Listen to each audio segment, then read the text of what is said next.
പതിവില്ലാതെ കട്ടൻ ചായ ഉണ്ടാക്കിയപ്പോൾ തോന്നിയൊരു ബുദ്ധിയാണ് കേട്ടോ ഗോതമ്പ് ദോശ ഉണ്ടാക്കാന്ന്. അരിദോശ ഉണ്ടാക്കണം എന്നുണ്ടെങ്കിൽ ഉഴുന്നും പച്ചരിയൊക്കെ വെള്ളത്തിലിടണ്ടേ, ഇതൊന്നും ചെയ്തിട്ടില്ല. അപ്പോൾ വളരെ എളുപ്പം ഏതാ, ഈ ഗോതമ്പ് ദോശ തന്നെ. ഈ ഗോതമ്പ് ദോശ മാവ് കുഴക്കണ നേരത്ത് വെള്ളം ഒഴിച്ച് നമ്മൾ കുഴക്കത്തില്ലേ, ആ നേരത്ത് അതിലേക്ക് കുറച്ച് വെളിച്ചെണ്ണയോ നെയ്യോ ചേർത്ത് കൊടുത്താൽ കുറച്ചും കൂടി ടേസ്റ്റും ഉണ്ടാവും, കല്ലിൽ ഒട്ടിപ്പിടിക്കില്ല. അല്ലെങ്കിൽ അങ്ങോട്ടും ഇല്ല ഇങ്ങോട്ടും ഇല്ലാതെ നിൽക്കുവേ. അമ്മ കുറച്ച് വൻപയർ തോരൻ ഉണ്ടാക്കിയിട്ടുണ്ടായിരുന്നു. ഇതിൻ്റെ കൂട്ടത്തിൽ കുറച്ച് ചക്കക്കുരു ഇട്ട് ഉണ്ടാക്കിയിട്ടുണ്ട്. സീസൺ ആയിരുന്നല്ലോ ചക്കയുടെ. കുറച്ച് മോരും ഉണ്ടായിരുന്നു. വളരെ കുറച്ചുള്ളൂ. അത് മുഴുവൻ പരമാവധി ഞാൻ വടിച്ചെടുത്തു. ഈ മോര് കറി എനിക്കിഷ്ടമാണ് കേട്ടോ. നമ്മൾ കുമ്പളങ്ങയൊക്കെ ഇട്ടിട്ടോ അല്ലെങ്കിൽ കായ ഇട്ടിട്ടോ വെക്കുന്നത്, അല്ലെങ്കിൽ അല്ലാതെയുള്ള വെറും പ്ലെയിൻ മോരില്ലേ, അതും ഇഷ്ടമാണ്.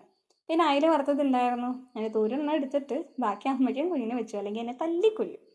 എല്ലാവർക്കും കഴിക്കണമല്ലോ.